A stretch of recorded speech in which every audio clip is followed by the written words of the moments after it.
O mês de maio acabou e com ele outras coisas quase acabaram junto. Infelizmente, eu não estou falando das votações das reformas de que o país tanto precisa e que continuam sendo debatidas no nosso Congresso.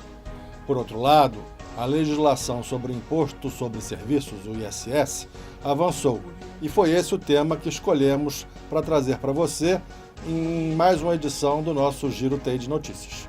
Veja a seguir.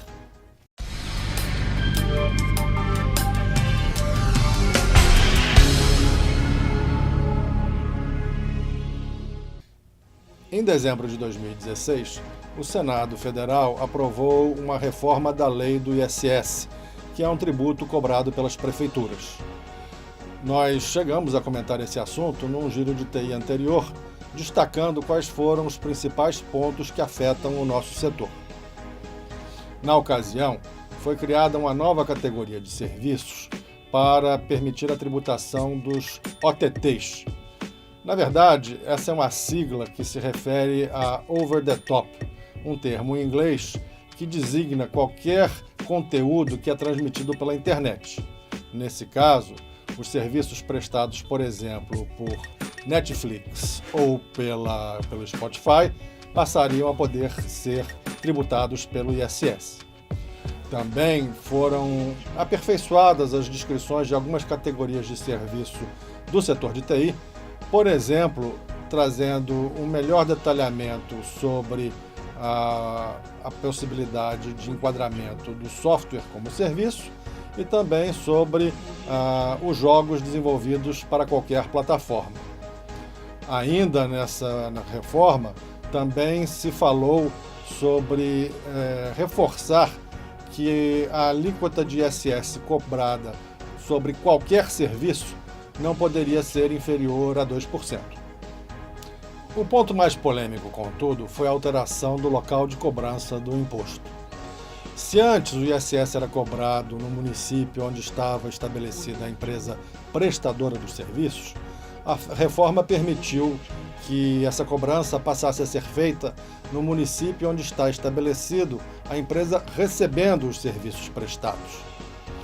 A reforma foi encaminhada para a sanção presidencial ainda em 2016, que o fez em 2017 com alguns vetos.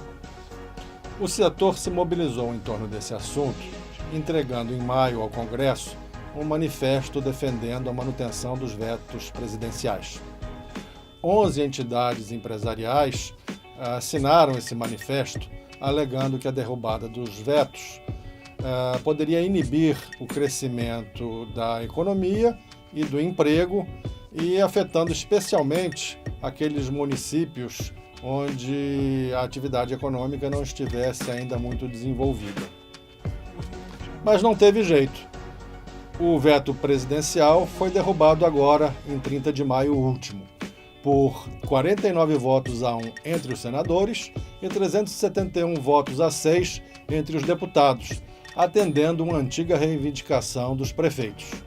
O governo federal reagiu rapidamente, emitindo uma nota dizendo que vai editar uma instrução normativa para evitar danos à arrecadação.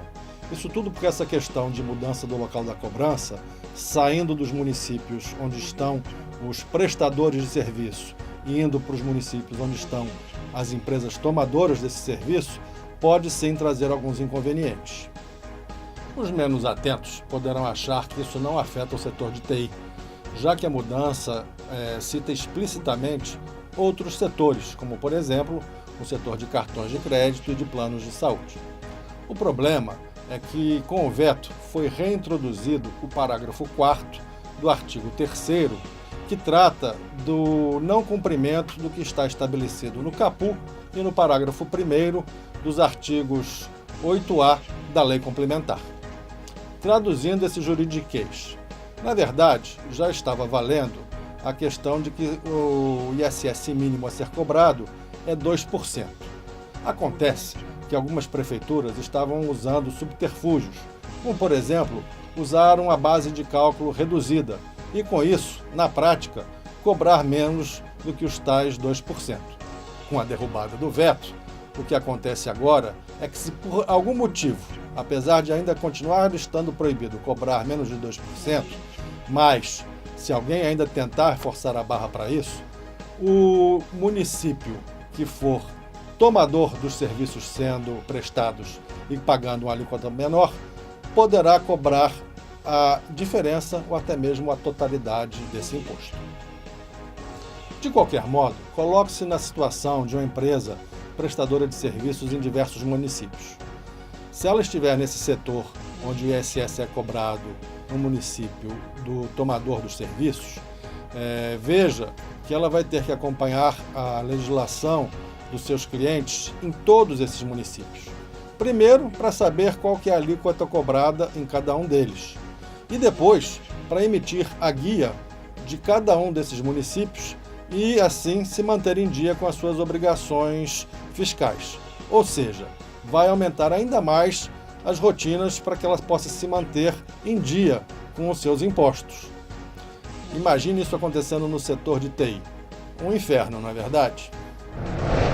E já que estamos falando do ISS, não custa lembrar o trabalho que o TI Rio vem desenvolvendo nos últimos anos para tentar baixar a alíquota do ISS cobrada sobre os serviços do setor de TI no município do Rio.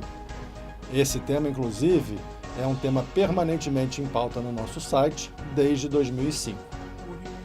Em 2007, o então prefeito César Maia, com o apoio do sindicato, desenvolveu um programa de incentivo ao investimento no setor de TI e encaminhou um projeto de lei, o 1250, para a Câmara dos Vereadores.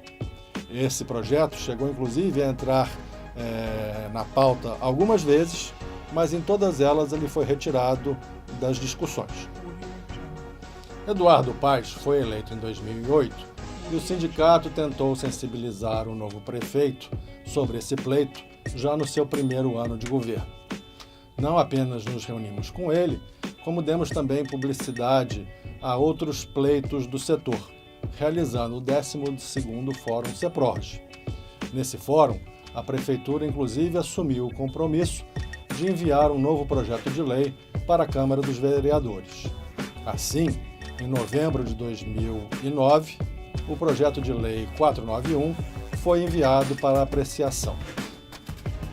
A expectativa era que o projeto fosse aprovado naquele mesmo ano, mas foi somente em junho de 2010 que o PL foi aprovado na primeira discussão.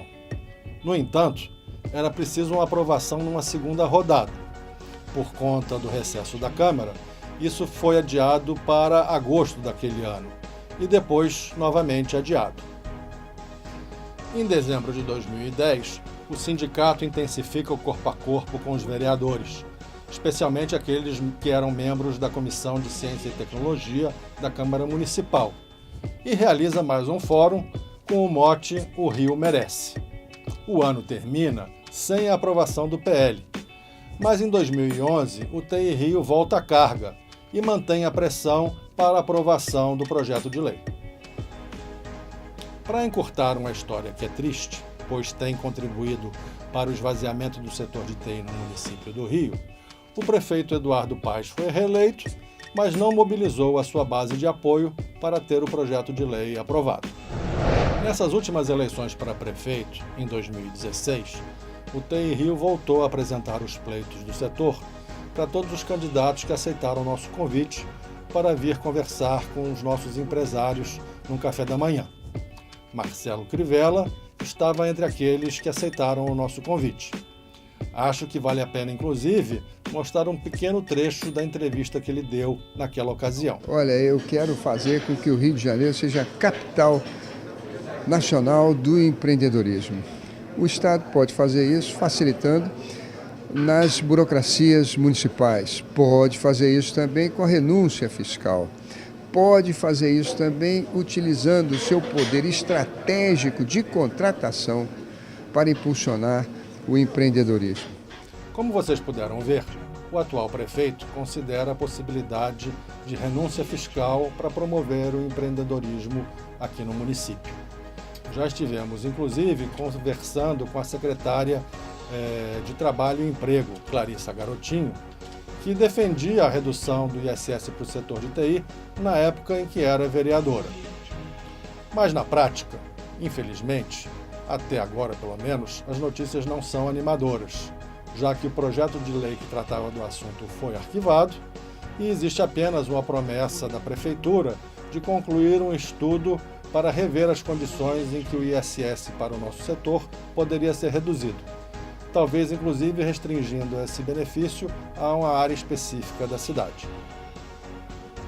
De qualquer modo, se a sua empresa está encontrando dificuldades para se manter num dos poucos municípios, considerando inclusive outras importantes capitais, que ainda cobra 5% de ISS sobre os serviços de TI, saiba que o TI Rio mantém no seu site uma área com as alíquotas de ISS cobradas por outros municípios aqui do nosso Rio de Janeiro. Antes de encerrar o nosso programa, quero lembrar que em junho temos a já tradicional campanha de recolhimento de lixo eletrônico do TI Rio. Esse ano, com a parceria com a Futura Ambiental, vamos poder entregar certificados para as empresas que fizerem as suas doações, atestando que elas estão de acordo com a Política Nacional de Resíduos Sólidos. Se você quiser mais informações, entre em contato conosco. Esperamos que você tenha gostado de mais essa edição do nosso Giro TI de Notícias e que possa curtir o nosso vídeo e se inscrever em nosso canal no youtube.com/TIRioTV. Esperamos revê-lo em breve.